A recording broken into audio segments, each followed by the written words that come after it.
America చైనాల మధ్య trade war కాస్త స్టూడెంట్స్ వీసాలపై పడనుంది. తాజాగా అమెరికా ప్రభుత్వం చైనీస్ స్టూడెంట్స్ వీసాలను రద్దు చేస్తామని ప్రకటించింది. దీంతో చైనా స్టూడెంట్స్లో వణుకు మొదలైంది. కాగా అమెరికాలో చదువుకుంటున్న విదేశీ విద్యార్థులు ప్రతి నలుగురిలో ఒకరు చైనా స్టూడెంట్. వీరంతా అమెరికా ఆర్థిక వ్యవస్థ బలోపేతానికి బిలియన్ల కొద్ది డాలర్లను సమకూరుస్తున్నారు. మరి ప్రభుత్వం అకస్మాత్తుగా ఈ నిర్ణయం తీసుకోవడానికి గల కారణాలేంటో ప్రత్యేక కథనంలో తెలుసుకుందాం.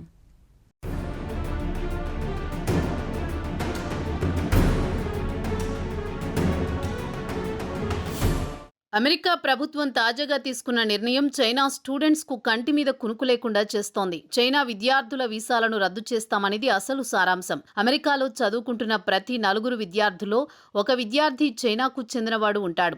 వీరంతా అమెరికా ఆర్థిక వ్యవస్థకు బిలియన్ల కొద్దీ డాలర్లను సమకూరుస్తున్నారు. మరి అకస్మాత్తుగా ట్రంప్ సర్కార్ చైనీస్ విద్యార్థుల వీసాలను రద్దు చేయాలని నిర్ణయం తీసుకుంది. America secretary of state Marco Rubio బుధవారం నాడు ఈ విషయం తెలిపారు. అమెరికాలో చదువుకుంటోన్న చైనీస్ స్టూడెంట్స్ వీసాలను రద్దు చేయాలనే ఆలోచనలో ఉన్నట్టు చెప్పారు. ప్రస్తుతం ఇటు అమెరికాకు చైనా మధ్య టారిఫ్ యుద్ధం జరుగుతున్నప్పుడు ఈ నిర్ణయం తీసుకోవడం పలు అనుమానాలకు తావిస్తోంది.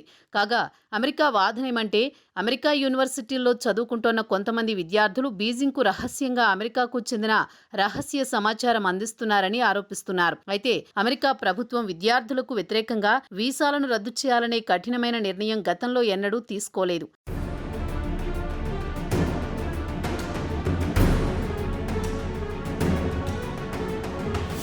కాగా బుధవారం నాడు రూబియో ఎక్స్లో ఒక పోస్టు పెడుతూ అమెరికా ప్రభుత్వం చైనీస్ స్టూడెంట్స్ వీసాలు రద్దు చేస్తుంది, వారిలో ప్రధానంగా చైనీస్ కమ్యూనిస్టు పార్టీతో సంబంధాలు ఉన్నవారితో పాటు కొన్ని క్రిటికల్ ఫీల్డ్స్లో చదువుతున్న విద్యార్థులను వీసాలను రద్దు చేస్తామని పోస్టు పెట్టారు. అయితే క్రిటికల్ ఫీల్డ్ అంటే ఏదో వివరించి చెప్పలేదు. అయితే ఈ ఏడాది మార్చిలో US congressional committee of representatives దేశంలోని పలు యూనివర్సిటీలకు లేఖలు రాసింది. వాటిలో Carnegie Mellon university, Purdue university, Stanford university, university of Maryland, university of southern కాలిఫోర్నియాకు లేఖలు రాసి Chinese students advance science, technology, engineering, medicine ప్రోగ్రాంలో ఎంతమంది విద్యార్థులు చదువుతున్నారో వివరాలు ఇవ్వాలని కోరింది.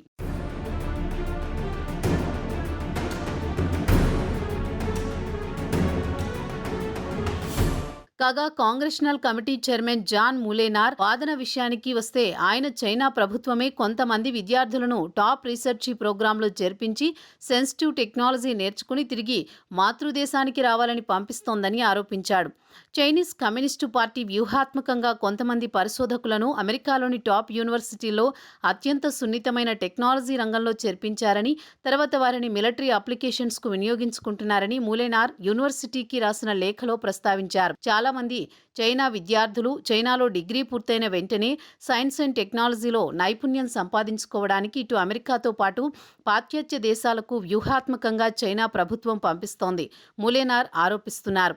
అయితే రూబియో మాత్రం దీని గురించి ఎలాంటి కామెంట్ చేయలేదు. ఇక చైనాలో చైనీస్ కమ్యూనిస్టు పార్టీ అతిపెద్ద పార్టీ. 400 మిలియన్ కుటుంబాలకు గాను సుమారు 100 మిలియన్ సిసిపి సభ్యులున్నారు. కాబట్టి సరాసరి ప్రతి 4 కుటుంబాలకు గాను ఒక కుటుంబానికి అధికార సిసిపితో సంబంధాలున్నాయనే వాదనను అమెరికా తాజాగా తెరపైకి తెచ్చి కమ్యూనిస్టు పార్టీతో సంబంధాలున్న విద్యార్థుల వీసాలను రద్దు చేస్తామంటోంది.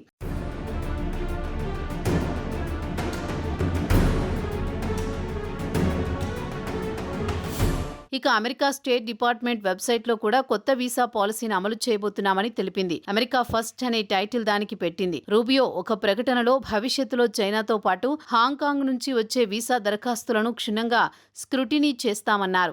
అలాగే రూబియో విదేశీ రాయబార కార్యాలయాలకు ఒక మెమో జారీ చేస్తూ ఆయా దేశాల్లో విదేశీ విద్యార్థుల వీసా ఇంటర్వ్యూ స్కెడ్యూల్ను తాత్కాలికంగా వాయిదా వేయాలని మెమోలో పేర్కొన్నారు. దాని ప్రభావం ఇండియా విద్యార్థులపై కూడా పడింది. ఇక్కడి ఇండియాలో కూడా అమెరికన్ కాన్సులేట్ కొత్తగా వీసా ఇంటర్వ్యూ స్కెడ్యూల్ జారీ చేయలేదు. దీంతో అమెరికా యూనివర్సిటీకి వెళ్లి ఉన్నత చదువులు చదువుకోవాలని కలలు కనే వారి ఆశలపై నీళ్లు పోసినట్లయింది. ఇక అమెరికా తాజాగా తీసుకున్న నిర్ణయాన్ని చైనా ఖండించింది. ట్రంప్ అడ్మినిస్ట్రేషన్ రాజకీయ కోణంతో పాటు వివక్షతో తీసుకున్న నిర్ణయమని మండిపడింది.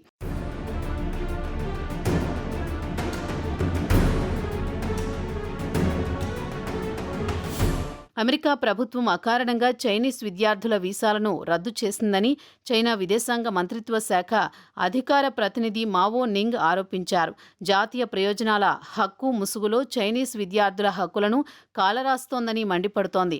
అమెరికా ప్రభుత్వానికి తమ నిరసనను తెలియజేసింది. అమెరికా తాజాగా తీసుకున్న నిర్ణయం అంతర్జాతీయంగా దాని ఇమేజ్ డ్యామేజీ అవుతుందన్నారు నింగ్. ఇక అమెరికాలో 2023-24 విద్యా సంవత్సరంలో 2,77,398 మంది విద్యార్థులు అడ్మిషన్ తీసుకున్నారు. మొత్తం 1.13 మిలియన్ ఇంటర్నేషనల్ స్టూడెంట్స్ ఉంటే చైనా వాటా 24.5% మంది ఉన్నట్లు ఇన్స్టిట్యూట్ ఆఫ్ ఇంటర్నేషనల్ ఎడ్యుకేషన్ వెల్లడించింది. ఇక చైనా తర్వాత అత్యధికంగా ఇండియాకు చెందిన విద్యార్థులున్నారు. కాగా 2023-24 విద్యా సంవత్సరంలో ఇంటర్నేషనల్ స్టూడెంట్స్ అమెరికా ఆర్థిక వ్యవస్థకు $43.8 బిలియన్ సమకూర్చారు. ఈ డబ్బుతో అమెరికా 3,78,000 మంది ఉపాధి కల్పించగలుగుతోంది.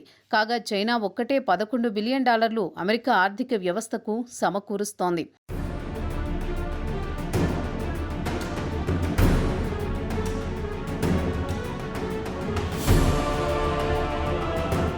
ఇదిలా ఉండగా 2000 సంవత్సరం నుంచి సుమారు 50,000 కంటే ఎక్కువ మంది PhD స్కాలర్స్ సైన్స్, మ్యాథమెటిక్స్ ఫీల్డ్స్లో చదువుకున్నారు. వారంతా అమెరికాలోనే ఉంటూ సైంటిఫిక్ రీసెర్చ్ విభాగాల్లో స్టార్టప్ కంపెనీలు ప్రారంభించారు. 2022 సంవత్సరంలోనే సుమారు $100 బిలియన్ వ్యాపారం చేసినట్లు రికార్డులు చెబుతున్నాయి. అలాగే స్టార్టప్ యూనికార్న్ విషయానికొస్తే Pony.ai అది అటానమస్ డ్రైవింగ్ టెక్నాలజీ కంపెనీ 2016లో స్థాపించారు. ఈ కంపెనీ షేర్లు నాస్డాక్లో ట్రేడ్ అవుతున్నాయి. కంపెనీ విలువ సుమారు $6.4 బిలియన్ చెబుతున్నారు. ఇక మరో ఆన్లైన్ కంపెనీ విషయానికొస్తే ఏషియన్ గ్రాసరీ రిటైర్ వి ఈ కంపెనీ విలువ $4.1 బిలియన్. కాగా ఈ కంపెనీని లారీ లియూ స్థాపించారు. ఆయన అమెరికాకు యూనివర్సిటీ ఆఫ్ కాలిఫోర్నియా నుంచి బిజినెస్ అడ్మినిస్ట్రేషన్లో మాస్టర్ డిగ్రీ సంపాదించడానికి వచ్చి సొంతంగా ఆన్లైన్ గ్రాసరీ రిటైల్ వ్యాపారం ప్రారంభించారు. ఇక అసలు విషయానికి వస్తే చాలా మంది ఆశ్చర్యపోతారు. అమెరికాపై ట్రంప్పై కయానికి కాలుదువే చైనా ప్రెసిడెంట్ షీ జిన్పింగ్ కూతురు గురించి చాలా మందికి తెలిసి ఉండకపోవచ్చు. ఆమె కూడా అమెరికాలో మసాచుసెట్స్లో నివసిస్తున్నారని ట్రంప్ టీంలో చురుకుగా పాల్గొనే లారా లూమర్ అన్నారు. ఆమెను కూడా దేశం నుంచి పంపించేయాలని డిమాండ్ చేస్తున్నారు. కాగా జిన్పింగ్ కూతురు పేరు షీమింగ్స్ అత్యంత కట్టుదిట్టమైన భద్రత మధ్య ఉంటున్నారు. ఆమె లో ప్రొఫైల్ పాటిస్తున్నారట. హార్వర్డ్ యూనివర్సిటీలో 2010 నుంచి మారుపేరుతో చదువుకుంటున్నారు. ఇదిలా ఉండగా 2019లో చైనాకు చెందిన ఐటీ టెక్నీషియన్ నియూ టెంగ్యూ అనే వ్యక్తి షీమింగ్స్ వ్యక్తిగత వివరాలు వెబ్సైట్కు లీక్ చేసినందుకు చైనా కోర్టు ఆయనకు 14 సంవత్సరాల జైలు శిక్ష విధించింది. దీంతో ఆమె వైపు చూడాలంటే చైనా స్టూడెంట్స్ వణికిపోతున్నారు. దానికి తగ్గట్లు ఆమె కూడా ప్రజల కంట పడకుండా లో ప్రొఫైల్ పాటిస్తున్నారు. ఇక వాస్తవం ఏమంటే ప్రపంచవ్యాప్తంగా ఉన్న రాజకీయ నాయకులు అమెరికాపై విషం చిమ్ముతుంటారు. తీరా చూస్తే తన సంతానాన్ని మాత్రం అమెరికాలోని ప్రతిష్టాత్మక యూనివర్సిటీల్లో చదివిస్తూ ఉంటారు. తమకో న్యాయం, ఇతరులకో న్యాయం అంటే ఇదేనేమో.